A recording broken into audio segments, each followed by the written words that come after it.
Hi dears, എല്ലാവരും happy അല്ലേ? Welcome to our channel.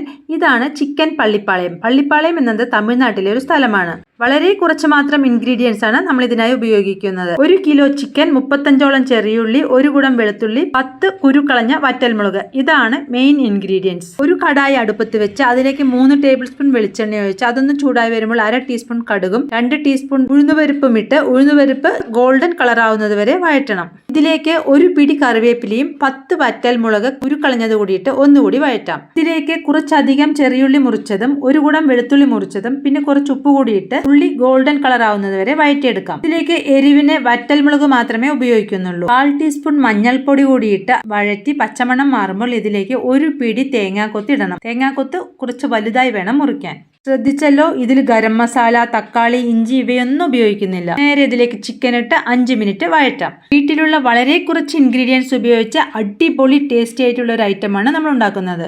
മസാലകളൊന്നും നമ്മൾ ഇതിൽ ഉപയോഗിക്കുന്നതേ ഇല്ല. സ്റ്റവ് ഒന്ന് ലോ ടു മീഡിയം ഫ്ലെയിമിലിട്ട് അടച്ചു വെച്ച് ഇടയ്ക്കൊന്ന് ഇളക്കി കൊടുത്ത് നമുക്ക് ചിക്കൻ ഒന്ന് വേവിച്ചെടുക്കണം. വേണമെങ്കിൽ കുറച്ച് വെള്ളം ഒഴിക്കാം. ഞാൻ ഒട്ടും വെള്ളം ഒഴിച്ചിട്ടില്ല. ചെറിയ ഫ്ലെയിമിൽ ഇടുന്നതുകൊണ്ട് ഒരു 25 മിനിറ്റ് എങ്കിലും വേണ്ടിവരും. ചിക്കൻ അനുസരിച്ച് കുക്കിംഗ് ടൈം വ്യത്യാസം വരും. ബിഗിനേഴ്സിന് പോലും പെട്ടെന്ന് ഉണ്ടാക്കാൻ പറ്റുന്ന ഒരു റെസിപ്പിയാണിത്. ചിക്കൻ എല്ലാം നല്ല പോലെ വെന്തിട്ടുണ്ട്. അപ്പൊ ഇനി അടച്ചു വെക്കേണ്ട, തുറന്നു വെച്ച് തന്നെ വറ്റിച്ചെടുക്കാം. ഈ റെസിപ്പി നിങ്ങൾ നിങ്ങളുടെ കൂട്ടുകാർക്കും കുടുംബക്കാർക്കൊക്കെ ഒന്ന് ഷെയർ ചെയ്യണേ. ഞാനിപ്പോൾ ഇതിനെ നോൺ സ്റ്റിക്ക് പാനിലേക്ക് മാറ്റാൻ പോവുകയാണ്.